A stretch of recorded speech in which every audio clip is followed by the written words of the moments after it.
Hello students, how are you all? I hope you all are fine. We are reading chapter 4, The Tale of Bisnoy. We have read the page number first of this chapter already. Before I start this chapter, I would like to say that you have to answer the word meaning being asked paragraph wise on my personal WhatsApp number. Okay, and now we are going directly the page where we have stopped. तो उस page पे आ गए हम जहाँ पे हमने stop किया था और हमने पेज फर्स्ट कंप्लीट कर लिया था और अब मैं आगे से पढ़ रहा हूँ जहाँ से हमने स्टॉप किया था। Okay, when Jambaji was 25 years old, कि जब जम्बाजी कितने के थे 25 ईयर्स के थे, a great disaster overtook the whole region. देखो क्या कर रहे, ग्रेट डिज़ास्टर का मतलब एक बहुत बड़ी आपदा, डिज़ास्टर का मतलब होता है आपदा, विनाश, ठीक है ना। तो विनाश बोल सकते हो आप, आपदा बोल सकते हो, जो आपकी इच्छा है वो आप बोल सकते हो, ठीक है। ओवरटुक, ओवरटुक का मतलब होता है घेर लेना, ओवरटुक का मतलब कंट्रोल में ले लेना। और इसने क्या किया था, एक बहुत बड़े विनाश ने, एक बहुत बड़ी आपदा ने पूरे के पूरे क्षेत्र को क्या कर लिया था, अपने कंट्रोल में ले लिया था। कब? जब जम्बाजी 25th के थे।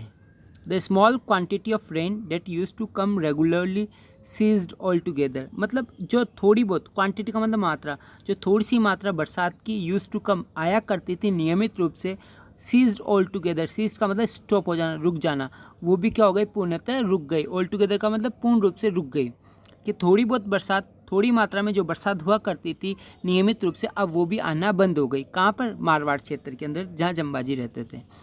The worst suffers were the cattle, the worst sufferers, देखो यहाँ पर सफ़र का मतलब पीड़ा होता है और सफ़रर का मतलब जो जिसने पीड़ा भोगी है उसके लिए कहा गया है। तो सबसे ज़्यादा जो पीड़ित थे, सफ़रर्स थे, वो पशु थे। सबसे ज़्यादा पीड़ित कौन है? Cattle. In the first year of drought, और जो पहला साल था ड्राउट का, ड्राउट का मतलब था सूखा, और सूखे का जो पहला साल था, they could eat the bajra stored in the house, तो उन्होंने खाया, उन्होंने क्या खाया? बाजरा खाया, बाजरा का स्ट्रो खाया, बाजरे का जो घास होता है वो खाया, जो कि हाउसेस के अंदर भरा हुआ था। मतलब कि जो हम हिंदी में भूसा बोल दे या चारा बोल दे या खाखला बोल दे, कुछ भी बोल दे, वो जो बाजरे का था वो स्टोर के अंदर रखा हुआ था, तो उसको फर्स्ट ईयर तक चलाया, पहले साल चलाया। The second year was very bad, और जो सेकेंड ईयर था वो तो बहुत ही बुरा था। देर was not a blade of grass left standing anywhere, मतलब कि यहाँ पे ब्लेड का मतलब है तिनका, तिनके को भी इंग्लिश में ब्लेड ही कहा जा सकता है, कहा जाता है। तो एक तिनका भी नहीं था घास का बचा हुआ खड़ा कहीं पे भी, मतलब कि कहीं पे भी एक खड़ा घास का तिनका नहीं दिखाई दे रहा था पूरे के पूरे क्षेत्र के अंदर। People hacked at any tree, people ने क्या किया, लोगों ने काट ली हर उस पेड़ को, देखो फाइंड, जो उनको मिल गई। Fat the animals on the leaves, और क्या कर दी, एनिमल्स को खिला दी लीव्स के ऊपर, मतलब कि जो लीव्स है, जो पत्तियाँ, उनको खिला दी। But even so there was not enough browse, browse यानी चारा, लेकिन उसके बावजूद भी पर्याप्त चारा नहीं था। For all the hungry animals, सभी जो हंग्री एनिमल्स थे, भूखे जानवर थे, उनके लिए फिर भी चारा नहीं था। And the drought continue for 8 consecutive years, देखो कंसेक्यूटिव का मतलब होता है लगातार, और लगातार 8 सालों तक ये जो है ड्राउट चला। तो आप मुझे पहला तो आंसर देखिए, बताइए कितने वर्षों तक लगातार वो जो ड्राउट था, सूखा था, वो चलता रहा, ठीक है ना। और ब्राउज का क्या मीनिंग है ये बताएंगे, डिज़ास्टर का क्या मीनिंग है ये आप मुझे बताएंगे। ओके, तो इस पैराग्राफ में से next paragraph, people had hacked and hacked the last bit of foliage from all the trees which finally began to dry up। देखो क्या कह रहे हैं, लोग हैं उन्होंने हैक की, हैक का मतलब काटी, काटी, लास्ट बिट ऑफ फॉलिज, आखिरी हरी पत्ती तक काट ली, कहाँ की, पेड़ों की। विच फाइनली बिगेन टू ड्राइव, और जो आखिरकार क्या होने लगी, सूखने लगे वो भी।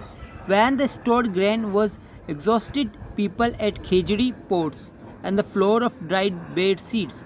अब जो ग्रेन था, ग्रेन का मतलब होता है अनाज, जो स्टोर था अनाज, जो संग्रहित अनाज था, वो भी जब ख़त्म हो गया, एग्जॉस्टेड हो गया, ख़त्म हो गया, तो लोग खाने लगे, क्या खाने लगे, खेजड़ी की फली खाने लगे। पोर्ट्स का मतलब फली, और आटा बना लिया किसके, सूखे बेर के, सूखे बेर के जो बीज होते हैं ना, उनको पीसकर आटा बना लिया गया। तो उसकी तो वो चपाती खाया करते थे और खेजड़ी की फलियाँ खाया करते थे जब उन्हें कुछ नहीं मिलता था।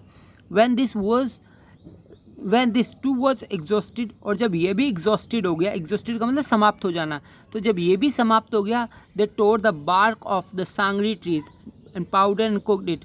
तो उन्होंने क्या किया, टोर का मतलब छील लिया। किसको छीली? बार्क का मतलब छाल। किसकी छाल? सांगरी पेड़ की छाल को छील लिया, उसका पाउडर बना लिया और उसको खाने लगे। दे हंटेड एवरी वन और the striving black box. Finally they abandon all hope and migrated in masses. कि क्या करने लगे? और वो अब शिकार करने लगे सभी का, ऑफ स्ट्राइविंग ब्लैक बक, चाहे वो भूखे काले हिरन हो। और आखिर क्या क्या हुआ? दे एबडेंट ऑल होप, और आखिरकार उन्होंने सभी उम्मीदें त्याग दी, छोड़ दी। एबडेंट का मतलब त्याग देना, छोड़ देना। और अंततः उन्होंने सभी जो उम्मीद थी वो त्याग दी। और माइग्रेटेड का मतलब पलायन करना, और उन्होंने झुंड के अंदर वहाँ से पलायन करना शुरू कर दिया। मतलब रेगिस्तान में कोई रहना नहीं चाहता था, रेगिस्तान से सब निकलने लगे। Tens of thousands of cattle perished on the way. मतलब कि टेंस ऑफ थाउजेंड मतलब कि सैकड़ों हजारों जो कैटल थे वो अब क्या हो चुके थे? डेथ हो चुकी थी उनकी, वो मर चुके थे। By now the whole country was barren. और अब तक पूरा का पूरा जो कंट्री थी, पूरा का पूरा देश था, पूरा का पूरा क्षेत्र था, वो बंजर हो चुका था। There was not a tree in sight for miles together. वहीं एक पेड़ भी दिखाई नहीं दे रहा था मीलों दूर तक। नॉट अ सिंगल काव, और ना ही कोई सिंगल काव और ब्लैक बक, और ना ही कोई काला हिरन। The only people to hold on were big landlords like Jambaji's father. और मतलब कि वहाँ पे जो मात्र लोग थे जो होल्ड कर रखे थे, जो अभी भी सीमित थे, वो बड़े बड़े लैंडलॉर्ड्स थे, मतलब जमींदार थे, जैसे कि जम्बाजी के फादर। वे तो ह्यूज स्टोर ऑफ बाजरा, जिनके पास में बड़ा स्टोर था बाजरा का। That somehow lasted through the difficult times, जो किसी प्रकार से चला उस मुश्किल घड़ी के अंदर, उस डिफ़िकल्ट टाइम के अंदर, मतलब उनके पास जो स्टोर था बाजरा का वो चल गया था, ठीक है। बाकी सबका तो ख़त्म हो चुका था, और जो बड़े बड़े लोग थे उन्हीं के पास जो अनाज था वही चला। अब आप समझ सकते हो कि जो बड़े लोग होते हैं, जो ज़मींदार होते हैं, उनके पास तो कितना अनाज होता होगा। कहने का मतलब जब ज़मींदारों का भी अनाज ख़त्म हो गया था उस डिफ़िकल्ट टाइम के अंदर। इसमें से आप मुझे जो वर्ड बताएंगे, एक तो बताएंगे एबडेंट वर्ड, कि एबडेंट वर्ड का क्या मीनिंग है। ओके, मैं वापस से कर देता हूँ ताकि आपको क्लियरली दिख सके। एबडेंट वर्ड बताएंगे। पेरिस्ड का मतलब बताएंगे आप मुझे। ओके, और एक वर्ड है एग्जॉस्टेड। एग्जॉस्टेड का क्या मीनिंग है? आप एग्जॉस्टेड का मतलब भी मुझे बताएंगे। Okay, next paragraph. Jambaji was much affected by this drought. Much affected का मतलब प्रभावित होना, और जम्बाजी बहुत ज़्यादा प्रभावित हुए इस सूखे से। Many were the nights he spent in wakefulness, और कई सारी जो नाइट्स थी, रातें थी, उन्होंने बिताई कैसे? जाग कर। बिकॉज ऑफ सफरिंग, किसके कारण? उस पीड़ा के कारण, उस दुख के कारण। ही सो अराउंड हिम, जो उन्होंने अपने आसपास देखा, द डाइंग कैटल, मरते हुए पशु, द स्ट्राइविंग चिल्ड्रन, भूखे बच्चे।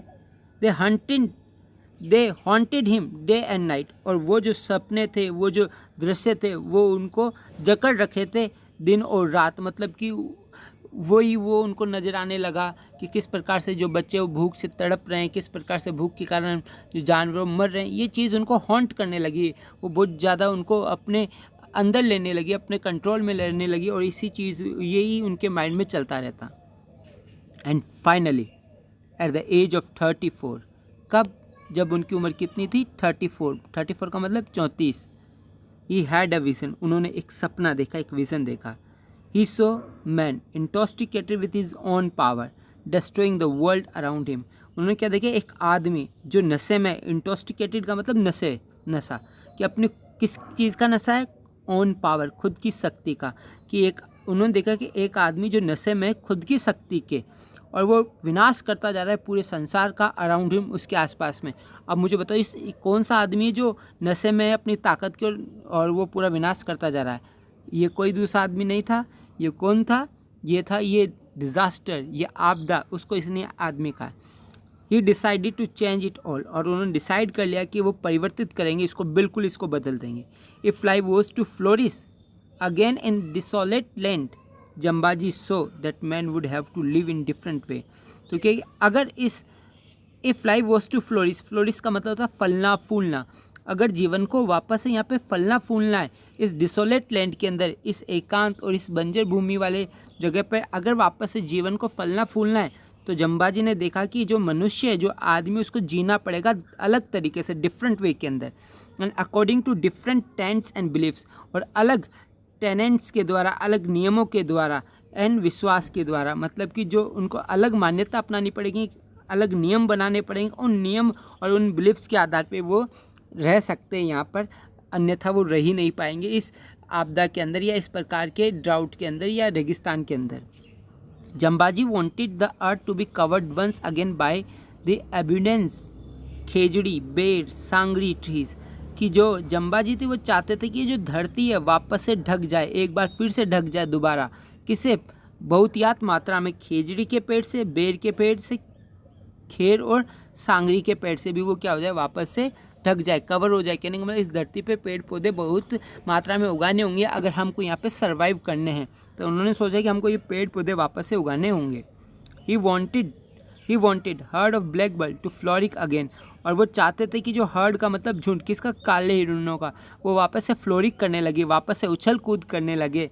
ही wanted man to work for this, और वो चाहते थे कि वो आदमी जो है वो काम करे इसके लिए।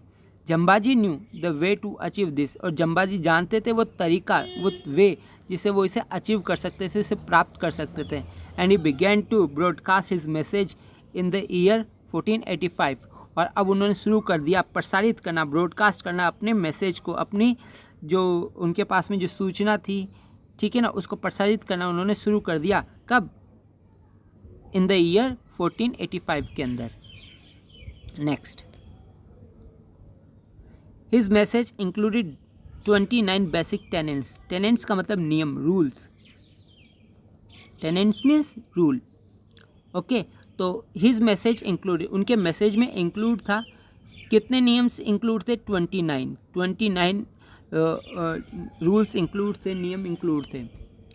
It's two major commandments were a prohibition against the cutting down of any green tree और the killing of any animal. देखो जो 2 कमांड्स थी उनकी, जो कमांडमेंट्स थी, 2 जो प्रमुख नियम थे वो क्या था? एक तो प्रोहिबिशन, निषेध, प्रोहिबिशन का मतलब निषेध, मना, कि निषेध कर दिया था क्या करना? काटना, किसी भी हरे पेड़ को, किसी भी हरे पेड़ को काटना क्या कर दिया था? प्रोहिबिटेड कर दिया था, निषेध कर दिया था। और दूसरा था the killing of any animal, मतलब कि किसी भी जानवर को क्या नहीं किया जा सकता था? मारा नहीं जा सकता था।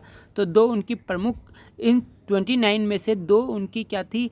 प्रमुख रूल्स थे। पहला ये था कि कोई भी कट नहीं करेगा ग्रीन ट्री को, और दूसरा क्या था कि कोई भी एनिमल को किल नहीं करेगा। Jambaji's message of humanity and respect for all living things was eagerly accepted. और जम्बाजी का जो मैसेज था, just a minute dear students, हाँ okay, sorry to disturb. Jambaji's message, इस लाइन को वापस रिपीट कर देता हूँ। Jambaji's message of humanity, Jambaji का जो मैसेज था किसके प्रति? मानवता के प्रति। और जो आदर था किसके लिए? ऑल लिविंग थिंग्स, सभी सजीवों के लिए, उसको सखुशी, मतलब इच्छुकता के साथ में क्या कर लिया? स्वीकार कर लिया गया, मतलब सबने उसको स्वीकार किया। इस teaching promoted the inhabitants of hundreds of villages to reclothe. अब देखो उनकी जो टीचिंग्स थी, उनकी जो नियम थे, ठीक है ना, उनकी जो सीख थी, उसको बढ़ावा दिया गया, पहुंचाया गया सभी निवासियों के अंदर। इनहेबिटेंट्स का मतलब क्या है? सभी निवासियों में। ऑफ हंड्रेड्स ऑफ विलेजेस, जो कि सैकड़ों गाँवों के थे। क्या था मैसेज? कि वो रिक्लोथ करे, वापस से ढक दे, वापस से पहना दे, किसको? अर्थ को वापस से रिकवर कर दे विथ इट्स ग्रीन कवर। किससे? ग्रीन कवर से, मतलब उनको वापस से हरी चादर उड़ा दे, ये डिसाइड किया गया। किसको? धरती को। अब नेक्स्ट पैराग्राफ ले लेते हैं, let's see 5 minutes more, okay, फिर उसके बाद में हम स्टॉप कर लेंगे। जम्बाजीज फॉलोवर्स वर कॉल्ड विश्नोई, कि जो जम्बाजी के फॉलोवर्स थे, उनका जो अनुकरण करने वाले थे, उनका जो पालन करने वाले थे, उनको जो फॉलो करने वाले थे, वो विश्नोई कहलाए। विश्नोई संस्कृत शब्द से बना हुआ है जिसका मतलब है 29। विश का मतलब होता है 20, नोई का मतलब 9, ठीक है। Because they adhere to Jambaji's 29 precepts. और विश्नोई क्यों कहा गया? कि वो अडेयर थे, अडेयर का मतलब सटे हुए थे, चिपके हुए थे, पालन कर रहे थे जम्बाजी के 29 प्रिसेप्ट्स का, 29 रूल्स का। They preserved the trees around their villages and protected blackbucks, chinkaras, peafowl, all other birds and animals. अब उन्होंने प्रिजर्व किया, प्रिजर्व का मतलब संरक्षित किया। किसको संरक्षित किया? पेड़ों को, जो उनके गांव के आसपास था, और सुरक्षा की किसकी, सभी की, चाहे वो ब्लैक बग हो, चाहे चिंकारा हो, चाहे पीफोल हो, और सभी दूसरे जो बर्ड और एनिमल थे उन सब की भी उन्होंने रक्षा की। Gradually their territory become covered by trees, और धीरे धीरे उनकी जो टेरिटरी था, उनका जो क्षेत्र था वो ढक गया, किससे, कवर हो गया, किससे, पेड़ों से। Their cattle had abundant browse, और अब उनके पशुओं को भी बहुतियात मात्रा में चारा मिलने लगा। There land recovered it's fertility, और उनकी धरती में वापस उपजाऊपन आ गया, फर्टिलिटी आ गई। And the Bishnoi became prosperous people, और जो विश्नोई थे वो वापस से समृद्ध लोग हो चुके थे, समृद्ध लोग बन चुके थे। ओके, किसके कारण, जम्बाजी की 29 रूल्स मानने के कारण वहाँ पे वापस से क्या आ गए थे, बहुत मात्रा में मतलब कि जानवर वापस से फलने फूलने लगे, पेड़ पौधे वापस से होने लगे, और वो भी समृद्ध हो चुके थे। एक पैराग्राफ और ले लेते हैं, अटेंशन देना, ठीक है। उसमें जो मैं वर्ड पूछ रहा हूँ अभी पूछ लेता हूँ, जो इसमें भी आया था, आपको मुझे बताना है टेरिटरी का क्या मतलब होता है। टेरिटरी, ओके, ये वर्ड आप मुझे बताएंगे, territory. But outside their territory, की टेरिटरी के बाहर, अगर उनके क्षेत्र से बाहर बात करें, जहाँ वो रहते थे, जहाँ पे उन्होंने ये रूल्स अपनाए, उसके अलावा क्षेत्र की बात करें तो क्या क्या देखा हमने, ऑल कंटिन्यूड एज बिफोर, तो सब कुछ जारी रहा पहले की तरह, एज बिफोर, कि जो जिन्होंने जम्बाजी के नियम बनाए वहाँ पे तो समृद्धि आने लगी, लेकिन जिन्होंने जम्बाजी के नियम नहीं अपनाए वहाँ पे समृद्धि नहीं आई, वहाँ पे वही रेगिस्तान बढ़ता चला गया। The land was still being stripped of its green cover, और ये जो धरती है, भूमि है, वो अभी भी स्ट्रिप्ड ऑफ हो रही है, अभी भी क्या हो रही है, हटती चली जा रही है अपने ग्रीन कवर से। द डेजर्ट वॉज स्प्रेडिंग, और जो रेगिस्तान है वो बढ़ता ही चला जा रहा है, फैलता ही चला जा रहा है। The 9 descendant of Jambaji's contemporary Rao Jodhaji now occupied the throne of Jodhpur, कि 9 डिसेंडेंट, देखो यहाँ पे 9 बोला है, 9 का मतलब 9, डिसेंडेंट का मतलब क्या है, कि अब यहाँ पे कह रहे हैं कि जो राव जोधाजी थे, ठीक है ना, तो कंटेम्प्रेरी राव जोधाजी, कि राव जोधाजी के जो कंटेम्प्रेरी थे, कंटेम्प्रेरी का मतलब होता है वैसे समकालीन होता है, कंटेम्प्रेरी का मतलब कि 9 डिसेंडेंट का मतलब 9वां जो उत्तराधिकारी थे। हमने देखा था कि जो राठौड़ थे उन्होंने वहाँ पे शासन करना शुरू कर दिया था, तो उनके बाद में जो आए राव जोधाजी के यहाँ, तो राव जोधाजी का 9वां जो उत्तराधिकारी था, मतलब क्रम के अंदर वो आ चुका था गद्दी के ऊपर, जोधपुर की गद्दी के ऊपर। ऑक्यूपाइड का मतलब प्राप्त कर लिया था, the throne of Jodhpur. The 6th year of his reign, reign का मतलब शासन, रेन मीन्स शासन, में लिख देता हूँ, आप ये वर्ड बताएंगे मुझे क्या मतलब होता है रेन, ओके। तो जो 6th ईयर था हिज रेन, उनके रेन का कब, 1730 के अंदर, दिस महाराजा अबे सिंह डिसाइडेड, मतलब महाराजा कौन है इस समय, अबे सिंह, और जो जीता था मारवाड़ को प्रथम बार वो जोधाजी थे। अब राव जोधाजी के बाद में कोई और बना होगा, ये राव जोधाजी तो फर्स्ट हो गए, राव जोधाजी के बाद में राजा बनने वाला सेकंड, उसके बाद में फिर थर्ड, ऐसे करके फिर फोर्थ, तो राजा के क्रम में जो बना राव जोधाजी के बाद में, तो 90वें क्रम में जो थे वो अबे सिंह थे। तो अबे सिंह क्या थे, 9 डिसेंडेंट थे, ओके, ये आ गया। तो 1730 के अंदर जो महाराजा अबे सिंह था, उन्होंने डिसाइड किया कि वो निर्माण करेंगे एक महल का, एक पैलेस का, फॉर हिमसेल्फ, खुद के लिए, a beautiful palace made of famous red sandstone, कि एक सुंदर महल बनाएंगे, जो कि किससे बनवाएंगे, प्रसिद्ध जो लाल जो बलवा पत्थर है, सैंडस्टोन का मतलब बलवा पत्थर, कि जो लाल बलवा पत्थर है उसका बनवाएंगे, किसके, जोधपुर का, जोधपुर के लाल बलवा पत्थर से बनवाएंगे। This would need a lot of lime, लेकिन इसके लिए तो अत्यधिक मात्रा में चूने की आवश्यकता थी। Limestone is of course quite abundant in this tract, और जो चूने की बात करें निश्चित रूप से वो बिल्कुल बहुत मात्रा में उपलब्ध था इस ट्रैक्ट के अंदर, इस क्षेत्र के अंदर, but it had to be cured, लेकिन इसको क्योर किया जाना था, इसको पकाया जाना था। And the lime cleans would need a lot of fuel, और इसके लिए जो लाइम क्लीन है, जो चूने की भट्टियाँ हैं, उनमें आवश्यकता थी अत्यधिक मात्रा में फ्यूल की, ईंधन की, ओके। चलो हमने यहाँ तक पढ़ा, और बाकी जो है वो कल नेक्स्ट वीडियो में लेंगे, तो आप जब तक के लिए वेट करें, और इसको अच्छी तरह पढ़ लिया हो तो एक बार अपनी बुक में भी सेल्फ रीड करें, और जो मैंने आपसे वर्ड पूछे उनके आंसर आप मुझे जल्द भेजें, ओके। Good bye you.